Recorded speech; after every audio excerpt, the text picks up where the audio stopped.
This information is for educational purposes only and is not intended for medical advice. Welcome to Enhancing the Human. I'm Dr. Jena Gatzis, a renowned expert in the field of human enhancement. I've spent decades of my life exploring all aspects of human health, which has allowed me to take people from extreme injury and disability to peak athletic performance. I use cutting-edge advancements, breakthrough technologies, and scientific insights to push the boundaries of human capabilities. The human body is able to do so much more than you think. Let's start enhancing the human.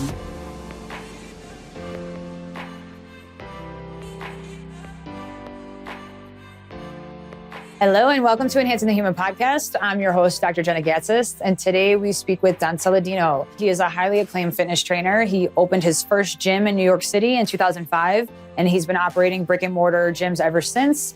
Recently, he's expanded to global online fitness businesses, and he also has fitness community retreats. So he's doing a lot. He brings a lot to the table in business, health, fitness, and just being an amazing human being. So he's done so much. You guys are gonna love this, and I can't wait for you to hear it.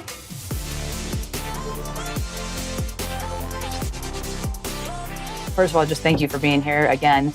We appreciate you and just everything you're about and your willingness to care about other human beings. And you've mentored me and inspired me much in the past and in the present, actually. So just how you stay on your routines and everything. I just want to hear some of your mindset stuff. I feel like it can really help a lot of people just hearing how you got into what you do and, you know, the science behind your process of what you do and why you do it. Yeah, cool. Well, first off, thanks. And you did not need much help from me. So, I'm Don Saladino. I started as a coach in New York City in 1999. Always had that entrepreneurial bug, studied business in college, played baseball in college. So I loved, obviously the same story. Everyone loved training but I love business, right? So when I became a trainer, I always knew at that time, and this is a long time ago. I don't even know if you were born. It was 1999 when I became a coach. I'm 40. I'm in 1985. I love it. I was 5 years old. Oh. Did you say 1990? No, 99. Oh, okay. So yeah. So I didn't realize that we were that close in age. I'm 47. I'm still older than you, but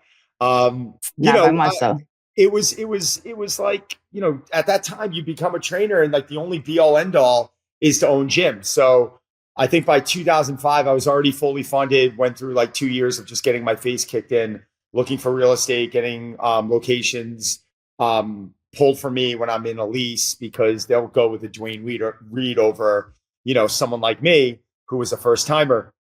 And I really got involved in the gym space without knowing what the hell I was doing. I mean, it was, I knew training, I knew people, and I knew I did come from this entertainment background because my family was in catering. So I grew up working with people and understanding how to like diffuse situations and schmooze and do all these things. Schmooze is such an old man word. I know.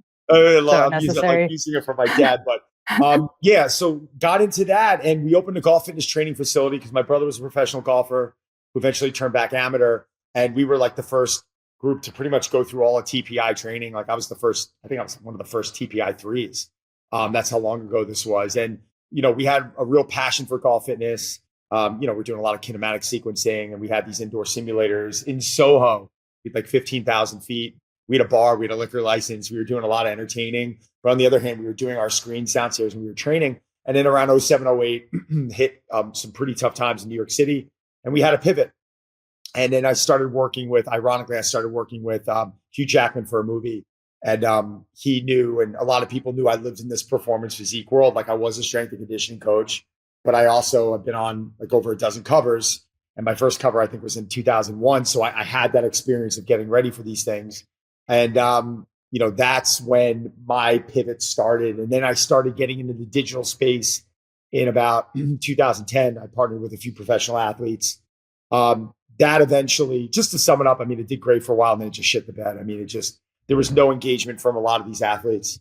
But when you said it shifted bad in New York, what had happened? Just because I was just talking about this with one of my employees. It's just there's so much that comes at you in the business world, and no one knows what to do, and everything's changing. The rules are always changing. You're just like getting punched in the face. The fact that you said that is hilarious. I say that every day, like all day long. And so, what happened? And what did you have to overcome? Because that's interesting. So, about '07, that was when that whole economic crisis hit. Lehman Brothers pretty much folded, and Bear Stearns folded. And a big portion of our business was corporate events. We were doing our thing in the gym space during the day, but then at night we would have, anywhere from 30 to 50, finance people come in, and they would host events. And God, we were doing really well. You host 2 of those a week, and you're pocketing, 10 grand a night, and you're making 20 grand a week, and it's all profit, and you're in and out more in about connections. 3-4 hours. It was great. More connections. And then you're leveraging that, and people are coming in and joining. And it was a beautiful thing that evaporated. I mean, literally overnight. It was, suddenly corporate entertainment changed, corporate spending changed, where they were really quick to kind of pull the trigger on spending or doing an event at our club. It was like you're going through 4 or 5 different, stages to get approval to make $2,000 or $3,000. That was right around the time where I got approached by Hugh Jackman to get him ready for Wolverine in Australia. And then that's when I really saw my career change. But, I think the one thing I did better than anyone is that I'm malleable, right? Like I'm very, like I could recognize when it's time to pivot. There's a difference. It's like, how long is the right amount of time? Like what length of time is the right amount of time to stay with something before you got to say to yourself, like, this is not working. I'm being stubborn. This putting too many happening. Resources in. Exactly. So like, I think that's a big problem in business today. It's like, it's one thing to give up early. It's another thing to stay in the game too late. Like, when are you pulling that pitcher? Like, when's the right amount? And that was something that I had to do.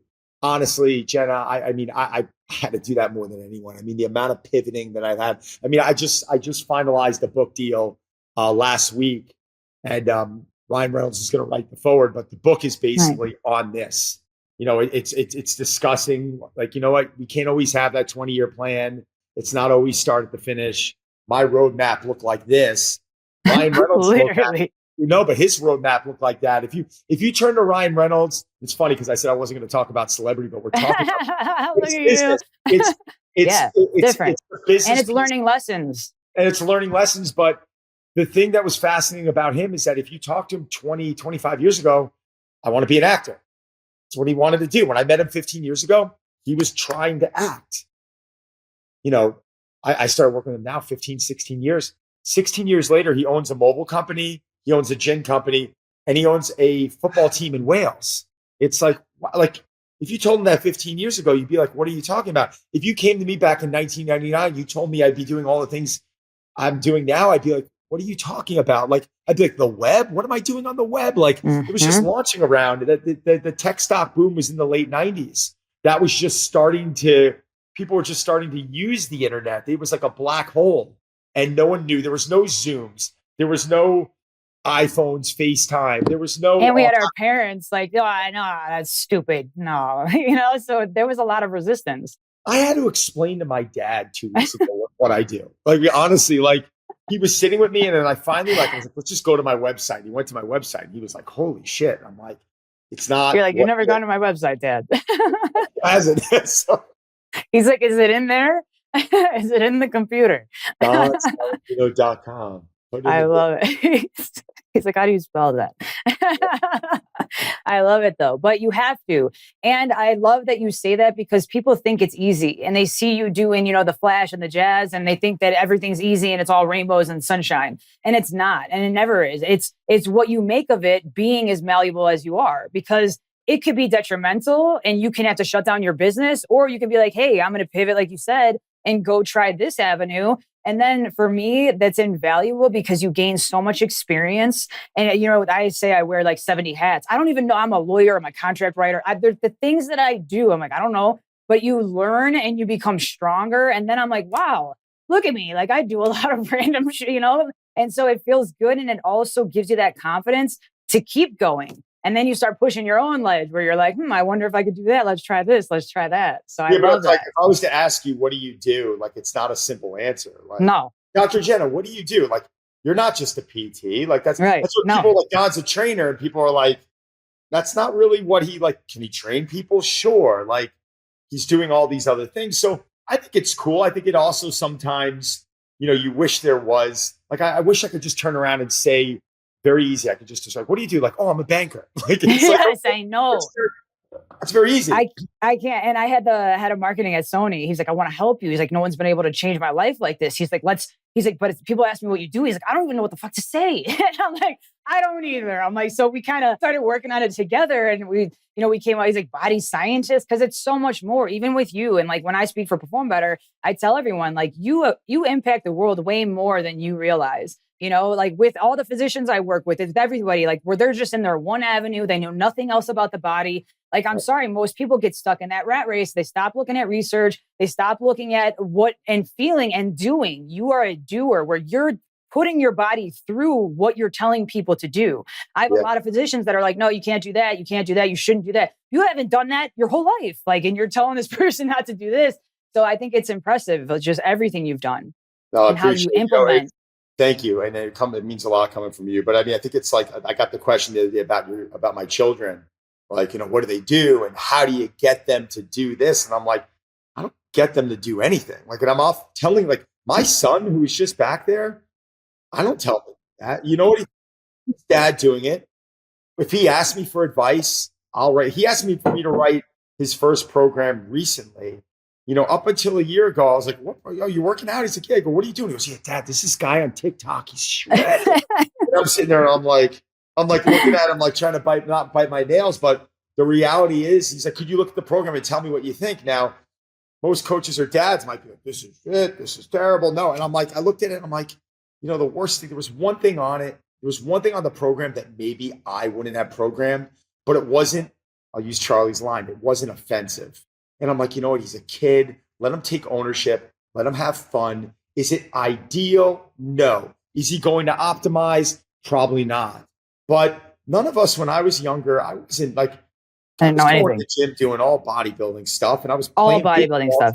Come on, we don't know, but everyone wants to, I don't know. I think we got to back off. No, but that's what I love too about you, because that, like I said, I like highlighting coaches that are doing things. The thing is, I think you going through all that stuff, or however it happened, your ego is not at the top of your list. And so you don't have to put people down to excel your career or to excel in any part of life. Whenever I speak for Perform Better too, I'm like, I never have to push someone down to elevate myself. And so I've never felt that with you. You've never shamed me for anything or stuff like, hey, what the hell are you doing? Like, what is this shit? So I like hearing that, and you're letting your son figure everything out for himself. And that's so important. So just not having that ego where you're like, my way is everything and I know all. And, because we don't know anything.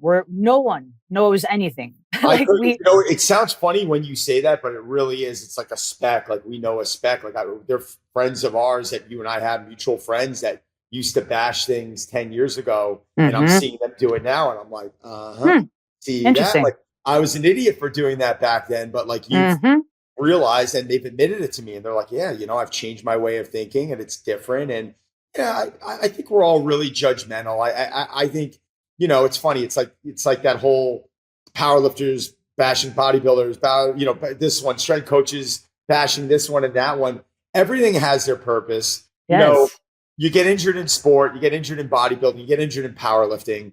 Yeah, you get injured in, playing ice hockey. I fell a few weeks ago. You're injuring taking your garbage out. But it's just like, we do the things that we love to do. And yes. I really feel like training is something that should make you happy. It should support the things in life you're doing, so you develop this body armor. And, it's got to be enjoyable. Like, you can write the best program on the planet. If someone's showing up every day and they're like this, and that's really what I've kind of had to figure out over my 26-year career is, how do I see people? How do I see them the minute they're walking in and make sure they're leaving an hour later in a better place mentally? And you do the same thing. I mean, you really do. And I feel that's what we are as psychologists, and you, like you said, schmoozing. I mean, great word. I know. I swear. My dad said the same thing. I'm 100% Greek. So you're Italian, aren't you? No, but I'm a quarter Greek. Really? I'm 100% Greek. So I speak, dance, right. And so, my dad, I feel like we have very similar families, because my dad would always say schmoozing. That's like that was his word. So it's important there's schmoozing in a way where you're taking advantage of people, and there's schmoozing in a way where you're trying to get someone out of their own way. And I feel like that's what you do really well is you read the person, you see where they are, and you help them get out of their own way, because you create a community and you create this non-threatening environment where people are like, wow, I could do this, and you are very strong and powerful. And I guarantee a lot of guys are like, oh, I probably can't, but you make them feel like they can, and you see people excel beyond what they even thought they could, No, that's a huge compliment. I really appreciate it. Thank you. That's why I'm telling you, I pick people, like, I choose people based on who they are. And I'm especially being in LA, it's crazy out here. I'm freaking battling the demons all day long. It's insane. But so that's why I like highlighting people, because family's everything and just doing well is everything. And just, you've never taken advantage of anyone to get where you are. You've always tried to do right by people. And I admire that so much, because appreciate that. Thank you. The people that are talking crap and are putting things down are the ones that are closing their worlds off. And I feel I know who you're talking about, because I'm like, why do you think like that? Because you're shutting out all this other stuff. Even if it's something you don't agree with, let's explore it to see what's there and find some, common ground and stuff maybe we didn't know. Yeah, listen, it's not like, I'll be the first to admit it. It's not fun when you hear someone saying something negative about you. I think I've gotten to the point now in my life where as you ignore things over and over and over, and you get a thought in your head and you just say, all right, let it go, let it go, let it go. I think it does get easier.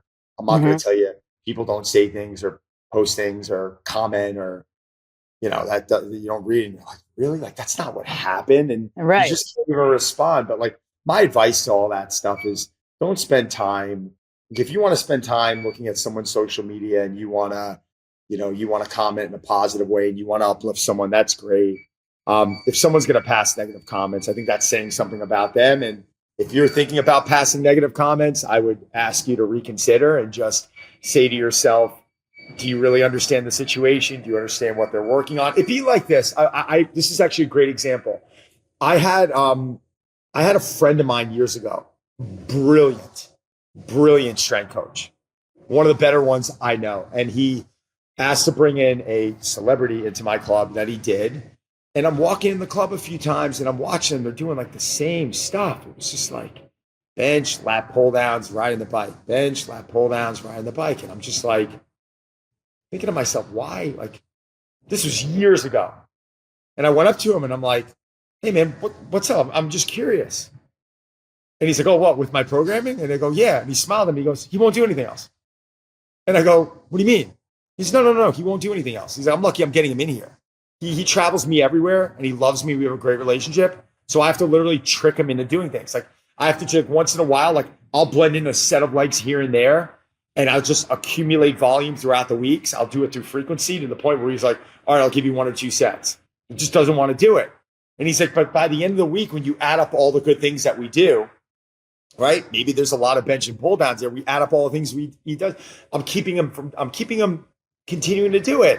Sure. And when you hear that story, and then it happened to me with, one of the most famous names, one of the most recognizable names on the planet. I can't repeat it, but it is a global name at the highest level. No one has not heard of this person. And he came to me one day and he's like, listen, you came highly recommended. You got a great reputation. I really like you. He goes, but I'm in my mid to late 70s. And if you come in here and start running me through 60 minutes of mobility and breathing, I'm out of here. I'm out of here. I'll find someone else to do it. I said, I'll make you a deal. He goes, what? I go, give me 5 minutes of foam rolling early on. Agree to do 10 minutes of that stuff. And then we'll do all the other bodybuilding stuff. But we can't do this. I'm not going to go vertical. I might go, at a slight angle. There's things I'll get you to do that's going to take away a lot of that shearing and a lot of that stuff that's causing those issues. He goes, deal. We worked together for almost 3 years until he had to move, and we had a great relationship. So I think it's also knowing as a coach, and this, yes, you're going, and we know the people you've worked with. When you're traveling to this race, you're with this one, that one, there are so, like, the programming piece is like this. Right. What mood are they in? Did they win their race? Did they lose their race? What problems are they having with their partner? How much sleep are they getting? Is their kid sick? How are they feeling? They're one of their parents. Like, come on, like, you're there as a support system to make sure you're adding value. That is what you do. Plain and simple. they also want to know that you know your stuff. So a lot of these celebrities, a lot of these people, I had Sandler come at me. He's like, "Oh, I'm supposed to do this." I'm like, "Well, I know you can't, first of all." So that's, and so that too, like you have to, and he's like, "What?" And then I'm like, "Oh, when the shoe fits, and then he was like, "Oh, okay." So he's like, she would not have said that if she wasn't as confident as she is to know what she's doing, So there's a give and take there where they learn to trust you through you showing them and respecting their boundaries. And then they start to open up. And so like I'll manipulate people too because they don't know.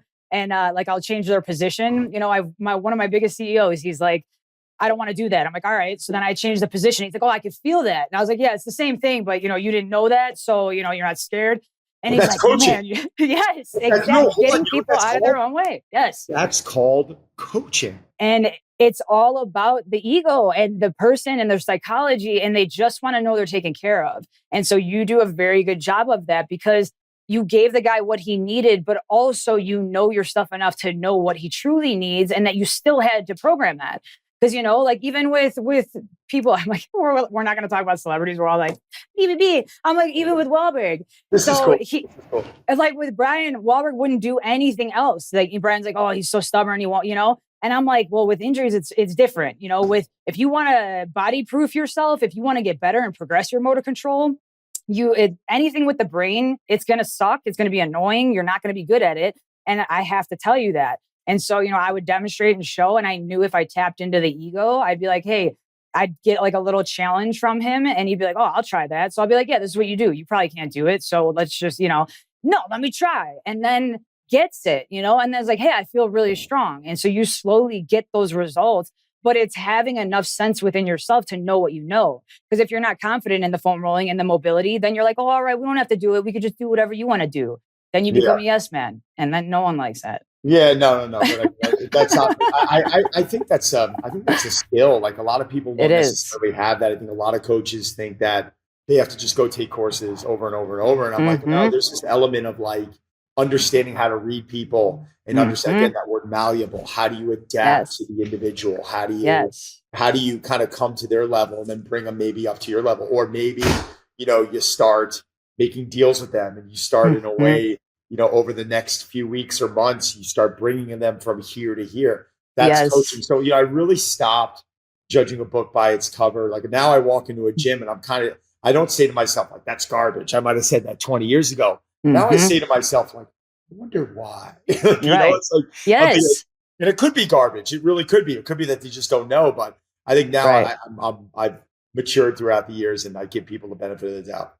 Well, and in studying the brain too, I learn, and even with kids, the more you put them in, the more you're introducing your nervous system to, the more it has to fire. And that means, the use it or lose it is a real thing. So you're keeping these connections in your brain and your neuromuscular system to where you're actually, I say I'm creating ninjas. So like, I wanted to try jujitsu. I wanted to try bodybuilding. I did all that stuff just to see what the body's going through. You become more resilient because your body can handle force at any angle. You stay comfortable. I say the body and the brain are lazy con artists. It's trying to do the path of least resistance. If you're not paying attention, it's putting it in your neck. It's putting it in your back. So if you have to be aware of how you move, but then you also have to be aware that your body is inherently lazy and you have to keep switching things up. So it's good to explore other things. It's not a negative, I do agree with that. Like there's different tools in the toolbox, and sometimes it can be as simple of an answer. In my opinion, this is my opinion. It's like, well, it's different. Like it's like, why are you switching up that tempo? What's the science behind doing a 4-second negative here or a 2-second negative? Or why are you actually speeding things up? And I don't like the body and the mind to adapt. First off, safety is always like, I think number one, right? Like it's, you're coming in there and you want to make sure you're not doing anything offensive. But then at that point, it's like, okay, let's commit to something for a period of time. Let the body acclimate a bit. And then let's stimulate, the body and the mind and get you doing different things and making it interesting and challenging. And I think that is probably why one of the things that it's led me to have a lot of success in this industry is that I've spent, decades with the kettlebell. I've spent, Olympic lifting and, powerlifting and bodybuilding and speed work and whatever it is. And when I normally would dive into something, it was like I would dive into it like it was the be all end all. But then I would know that at a certain point, they're like, well, how do you know when to mix things up? I'm like, well, I got bored of this in 3 months, so I just decided to move to something else. It can or be you that feel it, or I see it like CrossFit. I was doing CrossFit twice a day for years just because I would fix everyone. And so I would work at the place. I'd get a free membership when I was going to grad school. And so I would, like after I'd work out, but I saw how like no one really trained for quality. It was all like, let's race each other. And I wouldn't even write my time down. I don't care what your time is. I'm trying to freaking breathe. I'm going through like what test I have, like you said, it's different variables in their lives. Like that's making the workout harder, just having that amount of stress on my plate. So it's all about the quality of what you're doing in that moment. Because if you keep training and putting more weight on because you want to beat the next person, these girls are coming out of CrossFit like that and they're forming like that. And I'm like, and they all have the same injuries. Same thing with boxing. Like you have to switch it up because the body's going to start firing everything and becoming imbalanced because you're not working the antagonist. Totally agree with you there. It's so interesting you've done all that stuff. Same with me. I've always been interested in like, well, because I used to be a slob back in the day. I was not in shape when I was younger, and I always had pain and not injuries, but like I was a slob. I would run and like something would crack, and I don't believe that. But I swear to God, I have to show. I swear, Adam's daughter. She's like, you weren't fat. I was like, yes, I was. And my brother, my nickname with my brothers is Fat. They would call me Fat. If I called my brother right now, he'd be like, "What's up, Fat? What are you doing?" Like that's hysterical. I know because and being around all boys. I had to eat everything. Otherwise, I didn't get food. So whatever was there, I was like, all right, before they inhaled everything. My grandfather used to talk about that. He said, my grandfather was a very fast eater. And I'm like, Grandpa, when he was alive, why do you eat so fast? He's like, well, it's habit. I used to have to eat fast to get seconds. We didn't have I had to get first.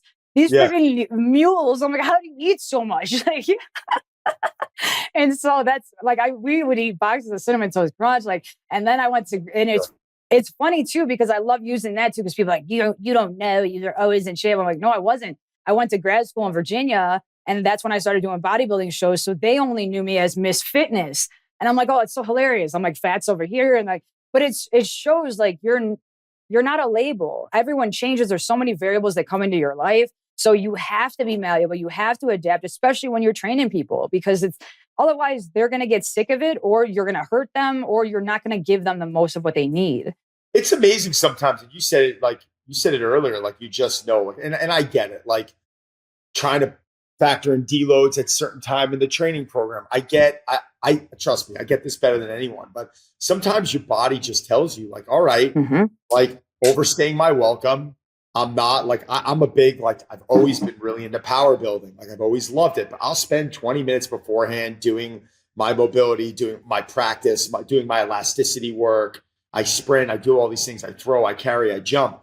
But at a certain time of the year, I'm always like, all right, like it's time to start almost veering away from this and getting into something else. Body doesn't feel right. It doesn't feel like it did 3 months ago. Like I'm stronger, I look muscular, but I need to start focusing on these other characteristics that maybe I've been neglecting. And then always like week one of the program, you're like, oh God, this is amazing. Yes. Like you feel invigorated physically and mentally. And I think that's something that a lot of trainees don't do. They kind of stick with what works, and they just, it's terrible. Like there's a bodybuilding gym that I used to go to all the time over here before I had the barn open.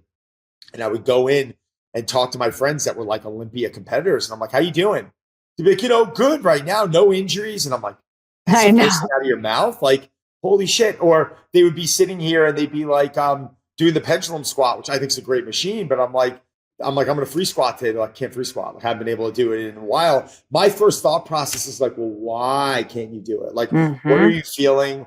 Like what inability have you developed throughout the months or years of training that is forcing you not to be able to do that now? They'll just kind of hop on different machines. And then suddenly the pendulum squat, they can't do anymore. And then they're on the leg press. And then suddenly the leg press starts bothering them. And they're like, all right, we got to start with extensions and curls and get the knees loose. And I'm like, well, wait a second. If you're on that downward spiral, why don't you just turn around and go dive into what's going on and fix it? Like that's probably something that throughout my career, this will start happening, back off, add more of this. It's like you're always playing that game. But I also think that's why I'm going to be I'm 47 now, right?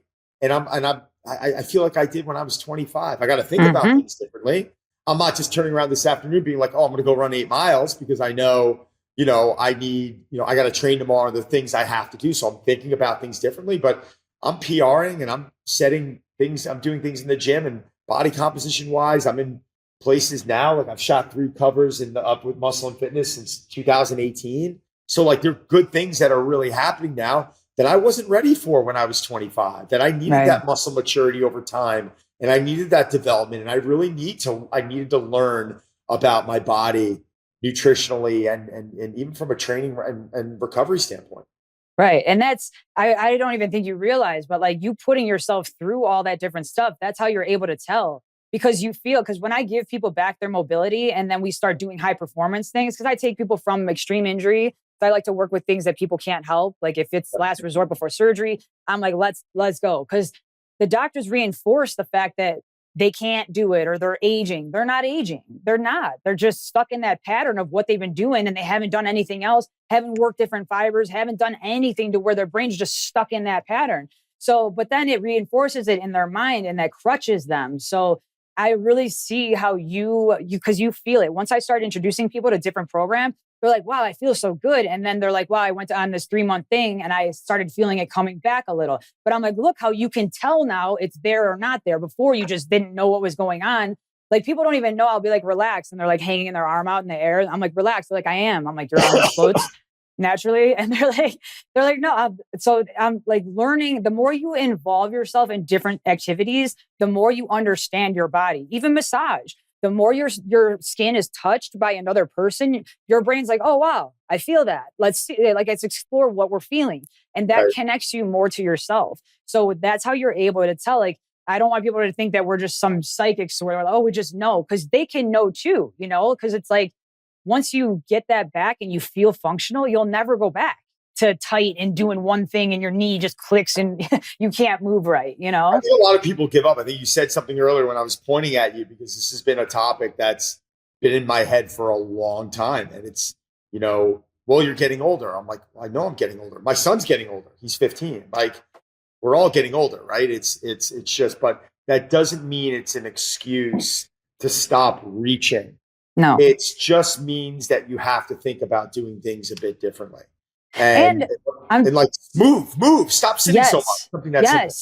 But I've never even worked on you before. Like I want to work on you to show you. It's unbelievable what you think too. Like I got to modify. No, I can like get back what you had at 25.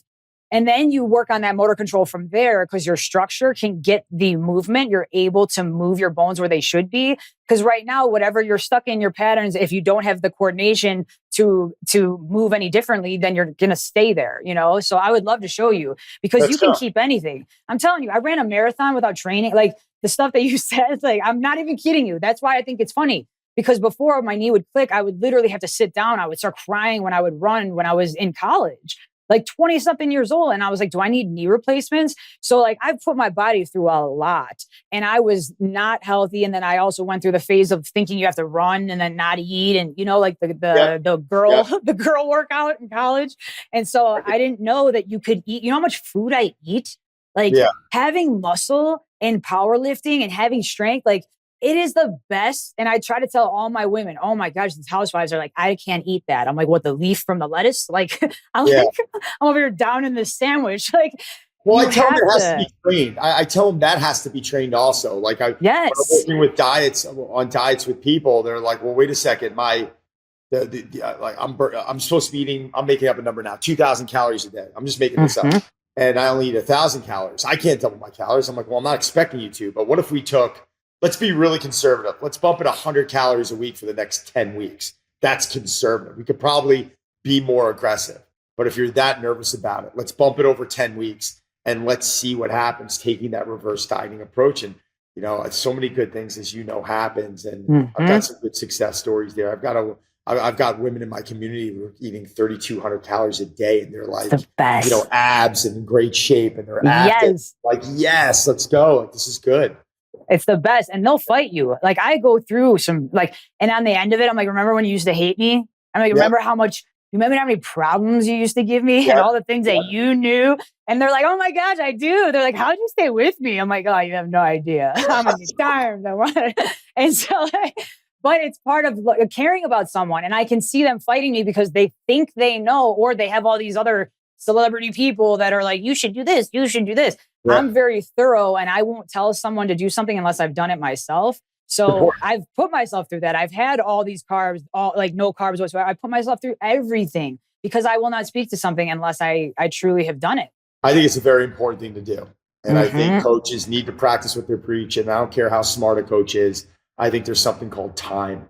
You know, you're not going to rush a bottle of wine to mature. It's just like, it needs time. Like, I don't care how smart I think I was when I was 25. I needed time. I needed to go through specific contact injuries, you know, things that happen to understand and, you know, be able to now adjust programming and working with PTs. And you develop this kind of menu of audibles that you call that you call throughout your career, and you only do that through experience. You could study everything till you're blue in the face, but the more you go through, the better off you are. 100%. And just having those trusted people where you can call them and be like, hey, you know, my people are like, should I eat this? I'm like, I don't know. I can't tell what your blood's saying. I'm like, go get your blood work done so I can see what inflames you, you know? So then knowing these people are trusted, they're going to do a conclusive panel to where we're actually going to find stuff versus just the regular panel you get when you go to the doctor. And so you're doing things for people because you know it's going to change their lives. And then they become autonomous. That's like, because people are like, oh, I'm not going to lose without you. What if you're leaving? What should I do? I'm like, you don't need me. I'm like, you never need me. I would never do that to myself. Like I said, like, I'm making you independent. The more you learn from me, I'm giving you everything, and you'll have this the rest of your life. So these people are becoming knowledgeable, and same thing. They see you doing it. They do it themselves. They adapt, and it's beautiful to watch. Because then they don't believe the doctor when they say, hey, you can't do that. Because what do you mean? Yeah, and don't you feel there's a little bit of a disconnect from the medical side of it? Like, just stay away from this. And like, I'm always, I don't want to say confused, but I always give like a two-prong answer. Someone's like, you know, my shoulder's been killing me for months. And I'm like, listen, I would go see an orthopedist, or in fact, I almost like sending people to a PT first because it's just my opinion. It's like, well, this is easy. This is some tissue work, or maybe there's a parking brake on here that we have to release that's going to allow this to start moving. And then like, I would always send people to like Charlie or the PT, and then out of nowhere, he would be like, you need imaging, and then you send them off. But a lot of times, you know, we would send to the orthopedist, and they're like, everything looks good. And they're like, now what? And I'm like, well, that's probably definitely a training equals rehab approach or something of that matter, where now go to the PT, get a game plan, and then, you know, go off. So to be honest with you, when someone gets hurt, unless it's like something massive, like I'm normally like, go to the PT first, and then we'll make a decision whether you need to go to an orthopedist or not. And, you know, that's the way I go about doing it. No, and it's a smart way to operate. And it's right now after COVID is worse than ever. Cause I see a lot of people every day, and I listen to their stories, and, you know, and again, these are the people that have the best of the best, access to the best of the best. And I'm like, this is what they said. You know, I had someone that hurt something in their thoracic spine, and the guy wouldn't comment on the lumbar spine. He's like, that's not my specialty. I was like, the thing holding up your specialty, like, you don't know anything. Like, and it was a simple thing where he would not even comment on it. So the way our medical profession works is they're very narrow-minded, and they don't know any of the functional stuff. They don't know longevity because that doesn't sell in business. So, you know, the hospitals are run by the corporations. They're run by the pharmaceutical industry. That's why you see so many commercials. You can't go into CVS without hearing, you should get vaccinated 70 times a day, you know, like all of that. So their minds are closed. And it's really sad because our professions are like, not our professions are going to like thrive, but it's sad to see. But we need to realize our professions are more important now than ever. I would love it. I would love it if, like, now there's different PTs. There's PTs like you. Yes. And there's PTs like Charlie. Yes. Who and physicians too. Like, you know, not everyone's the same. Physicians like that also. I have friends of mine that completely understand. But like, I would like to see like the traditional orthopedist have to converse with the PT. Like, here's the imaging, found absolutely nothing. Where do you think we should take this? Like, because too many times I hear everything's clear. Like, let's go figure it out, or, go hop on one leg or whatever. You're just kind of like, no, that's not you should never be leaving a doctor's office with them Confused. Not being able to refer you to someone else. You should never be leaving if a doctor does not have, if it's not in their expertise, they should at least be trying to connect you to someone that can help you figure this out. Right. It shouldn't be never be like, oh, well, couldn't find anything and you're good. Like my stomach's burning all the time. I have been able to use the bathroom in days. Like, you know what? Maybe go see a nutrition. Like, no, it should be like, go down the hall, or here, take this number and call this person. Yes. And they should be able to write a script for that. It's just my opinion. And I've had medical professionals now where they tell people it's in your head. And so I guess it's easier to, instead of, finding the diagnosis and creating a differential, you're just gaslighting them. And, and I've had someone prescribe tranquilizers to deal with their psychosis of thinking this is in their head. Isn't that nuts? I'm like, we've all gone crazy since COVID, I swear to God. But that's why it's just, and that crutches the person. I don't know why, but the lab coat, the white coat really crutches someone. If they're told you can't do this, you see someone's whole demeanor change. It's not how can we do it safely? They just shut them down as a whole. And I'm like, no, you can't. It's got to be, how do we do this safely? Like you said, it's about safety. And I'll use myself as an example because I never want to make it sound like I'm telling someone what to do. But let's, 4 years ago, I play a lot of ice hockey. 4 years ago, I got tripped up and I dislocated my AC joint in my shoulder. And my first thought process was, there's two people I'm getting on the phone with, right? And I got on the phone with those two people. And I said to them, what do you think based on, and I went to see my friend Doc Healy, and he took some imaging. We got a complete understanding of what it was. I sent the imaging over to my buddies. One of them really well. And out of nowhere, my next question was, what can I and what can't I do? Or what needle should I be pushing right now to be able to get myself into positions? Is it iso holds overhead? Is it something like, is it iso holds horizontally? What can I do? And this happened to me on a Saturday night. I was in the gym with the program. My buddy, the orthopedist, obviously I could turn that around quick. So I was at his office right after, contacted. By Saturday, I had my buddies working on something with me. By Monday, I started a new program. And I can't tell you how quick my rehab was. And I cannot tell you how good of a place I was mentally because I took that approach. What I was going to do for the next 3 to 4 weeks, sit around and be depressed and atrophy. And next, you're not feeling right. Like mentally, that pushed me to heal so much quicker. And now I went in every day with these like list of tasks that I had to perform. And then I don't know, I'm communicating with them. I'm not telling you I have all the answers there. I don't, but I know. And when something like that happens, what do I have to do to get back? And it was quick. See, it's so great because that's the best thing that you could ever give someone is the ability to keep going forward. So this stat will stick with me the rest of my life. I learned in grad school where 3 days in a coma is equivalent to 30 years of aging as far as atrophy. I couldn't believe it. And so that's obviously, it's a little different, but when we Netflix and chill, like when we sit and do nothing, I think about that. I'm like, so our brains just like unplugging stuff. So you think, and so if you don't use it, you're going to lose it. So when people say that, when someone's sedentary after a surgery or after an injury, it's more detrimental to their health than working out with the injured part. You know what I mean? Depending on if it's severe or not, but I'm not even kidding you. And these doctors, it's easy to just shoo them away. Like, hey, don't do this. But then again, the person goes into depression. Then they start taking depression medication. Then you see their relationships impacted. Then you see their whole bodies in an inflammatory state. Everything else is impacted in their life. Well, then let's add to that. Now you're depressed. So you're like, you know what? I'm not going to eat the way I'm eating. And I'm going to, you know what? I might as well go out and have a few drinks. Or you know what? Let me go order that pizza. And then you're just throwing wood on a fire right now. It's just, it's this downward spiral. And for a lot of people, it's really difficult to come out of because they get injured. They don't ever want to get back into that position again. And they stay away from it. Then 3-4 years go by and they can't sit on the toilet without going onto their toes. And you're like, okay, there are big problems happening here. And that's the preventative stuff that I just wish as a society, the medical industry would just do a much better job. It's incredible to me how many problems we can fix from just less sitting and more moving. And doing things in a safe way. So I challenge all these physicians out here because I love it. Because I want they're impacting so many lives, and I hear what people come back and tell me about what they said, and it drives me crazy. So I'm like, hey, you think that you can't do this? Let's see. Or what do you have? I remember the head of Loyola in Chicago.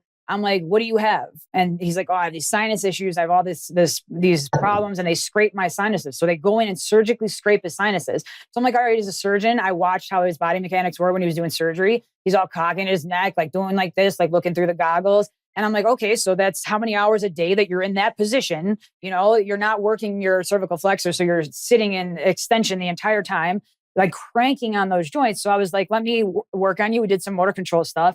It was like a 25-minute session. And the person was like, this is the clearest my sinuses have been in 15 years. Like, what the? And he got mad. And he was like, well, what the? Because he runs the hospital. And he's like, what the hell have they been doing to me? And I'm like, no, that's sad. Isn't that sad that people have to live that way? I mean, yes. It could be something as simple as, getting the air quality checked in your home. Like, yes. People are living with things right now that they shouldn't have to be. And I think the medical, I wish, like, when you go to a general practitioner, like, there's other things they could be asking, right? And there's other things they could be looking at that it's just out of their scope. It's like, oh, well, you're having breathing problems. Like, it could be X, Y, Z, but like, have you done an air quality test in your home? Like, do you know what you've been breathing for the last 20 years you're living in there? Like, maybe that's contributing to it. Like, how's your mattress?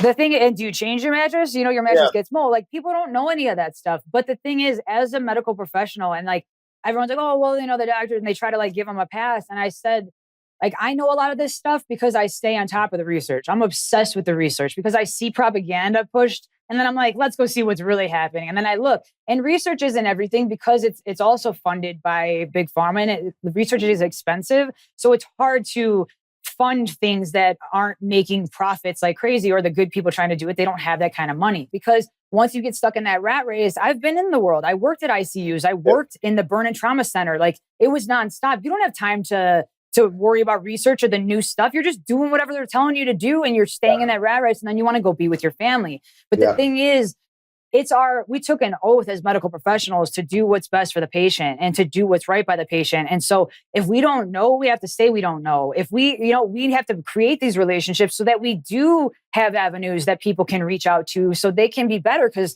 otherwise, why did you choose this profession? And people, they're blinded by that sometimes. They forget. And I say that to them because people are like, oh, I'm like, no, I don't know. Because no, that's not supposed to happen in the medical world. Like, that's not okay.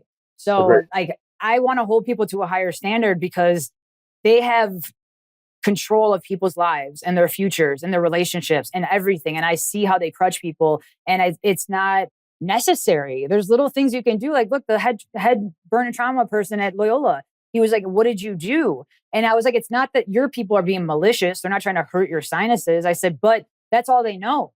So if you're just doing whatever and I'm like, you don't need that. So to have that confidence to be like, and then he was like, all right, I'm going to refer PT from now on. I'm like, make sure it's a good PT, but still, you never know, because it's all, but in the medical professionals or professions and like our training world, it should always be the person first. It's not about your ego. It's not about anything else, but their betterment. And that's why being malleable is important. I also think we have to understand that just because someone's a medical professional or a coach, that they are doing a good job. It's sometimes like we go to different restaurants. We experience, like, there's times I go to a restaurant, I'm like, good restaurant, bad restaurant. It's like, it's the same thing. Like, if you're going into someone over and over and over and over and there's no result, like, you either got to take responsibility, or you got to also understand that you got to take responsibility for your own actions, but you also got to understand that maybe maybe it's not clicking with them, right? It's just, maybe they need another opinion. And I think that was something that we did at Drive. Was I did like passing clients around to different coaches, and I didn't like them experience different people for many different reasons. One, I think it was important for their psyche, and then two, I think it avoided a level of complacency. I think that was really cool also. Yes. And so that's what I'm talking about. Like, this is what I was saying, like, when I first got on, I'm like, this is it. Like, because it's everything. It's not about you, and you're not threatened. Like, another PT comes in, like, I remember Adam's wife was like, hey, I got this guy in New York. Are you going to be, I don't care. Go. Like, do what you got to do. Like, go, because I know what I know, and I'm confident in what I know. And I like, it's important. And say you get complacent and you get bored with me, go see that person for a little bit. It's going to better you. So that's so important. That I think is magic. You know, I'm good buddies with Ben Bruno, and I can't tell you how many clients, like high profile clients, we've kicked to each other. Yep. There's a level of respect him and I have for each other where we never overstep. But we get on a call sometimes and we're like, you noticing what's going on with here, or what's your opinion, or what's going on with your business, or where are you struggling with it? We're like so open about it. It's almost like refreshing that like, there's no front. We're not trying to like paint this picture that everything's always perfect. It's nice when you have people in your life like that can turn around and that are truly honest, and they're not, you know, opportunistic where they're just hanging around you because they want something, but they're really there. Like, you know what, I'm going to connect you with this person. I think they'll be good for you. And it's something like, wow, it's like, it's just such a nice gesture, and it's so simple. It's just, I call it human being 101. It's fun, man. We need more of that. And like when I'm, you know, like we were saying earlier about just being punched in the face every day in business, when I'm going through stuff and someone does something selfless like that keeps me going. That like brings a little twinkle to my heart. And I'm like, man, you know, you didn't have to do that. And they weren't expecting, I will always return, you know, and that's part of who we are. I'm like, wow, you know, and even if I can't give you something at this point, because I don't have it, you're always in the back of my mind, because that will never leave my heart. I will never forget that because those things are so important. And that's how you literally, good people keep going. Because otherwise it's so much bad stuff sometimes that you start to get caught in the weeds and you lose yourself a little bit. So it's always good to have those good people around you. And that's when you started telling me stuff about social media. I felt the same way. I had no idea what I was doing. And, you know, like you commented on my stuff. You didn't make me feel bad. You didn't try to put me down. But it was not to feel bad about. I mean, you were good at it. You know what's funny about all the social media stuff is you don't know. You know, it performs some days, it doesn't perform the other day. Like I'm just a believer that, you know, put out good, add value.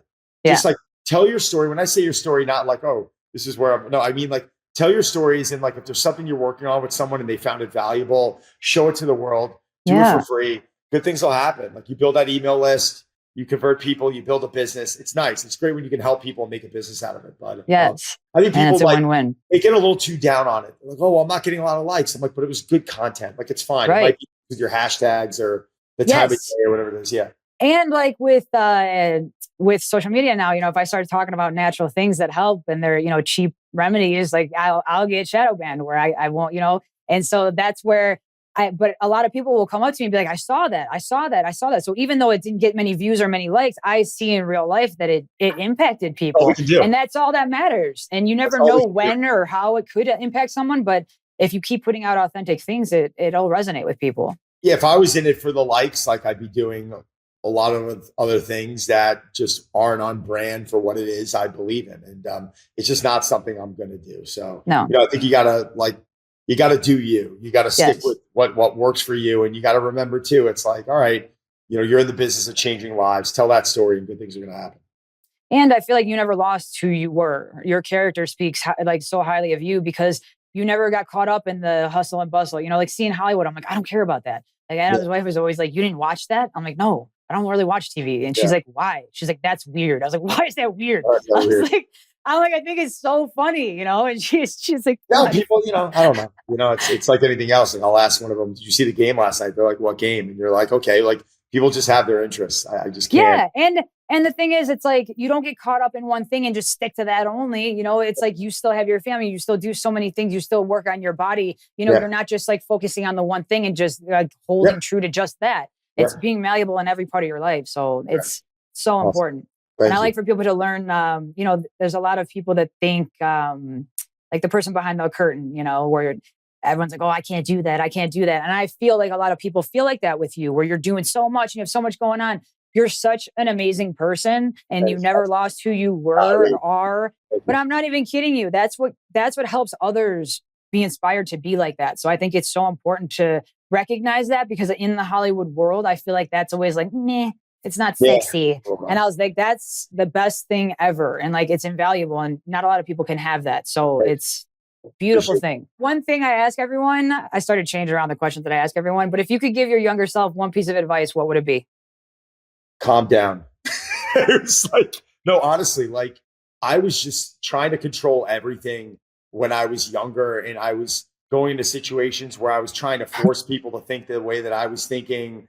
And I was like, you just got to accept people that there are things they're going to do and there are things they're not going to do. And if like the good outweighs the bad, then they're worth working with, or they're worth putting time into. And if the bad outweighs the good, then you have to make a decision whether you need to be around that person. Like, I just think when I was younger, I was a nut. And it's a lot of good came out of it. Like there was this like relentlessness, and there was this ability to like, you have this ego and you want to go, go, go, go. But I think sometimes you got to just turn around and say, listen, I'm doing the best I can right now. Like, stay with it, hang in there, and you got to believe that good things are going to happen. And I don't know. I would just like, I saw a buddy, my best friend. I'll close on this. My best friend sent me a picture of me the other day. We were at a party. We were having a little too much fun.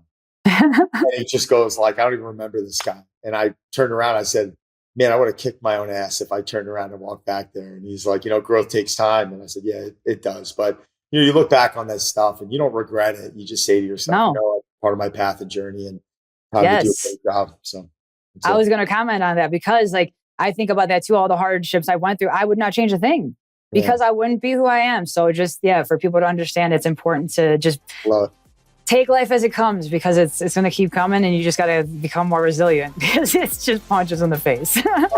Like great punches in the face. I appreciate you. Definitely. And enjoy the rest of your day. Thank you again for being on. Let me know if you need anything, all right? Sounds good. I'll talk to you soon. I hope you enjoyed this episode. And it's true what we were talking about. You can do anything you put your mind to, and you have to be able to adapt, because the more you're able to adapt, the more you're able to overcome. So I know it seems hard, but the more you work at it, the stronger you become, and you can overcome anything, literally. And you feel better. You're more resilient through every part of your life. So I hope you enjoyed this episode. If you liked it, go ahead and like and subscribe. If you have any questions, feel free to reach out. And if you are interested in starting a fitness journey and you're nervous and you don't know where to start, contact Don, donsaladino.com. He has a great fitness community, a community of all ages, and it's helpful to start things when you do things with other people. So if you're thinking about starting, go ahead and start today. Just take one little step and move towards a healthier life, because it's today. It's not tomorrow. It's not, next week. It's today. So let's do it. Again, thank you for watching, and we'll see you next time.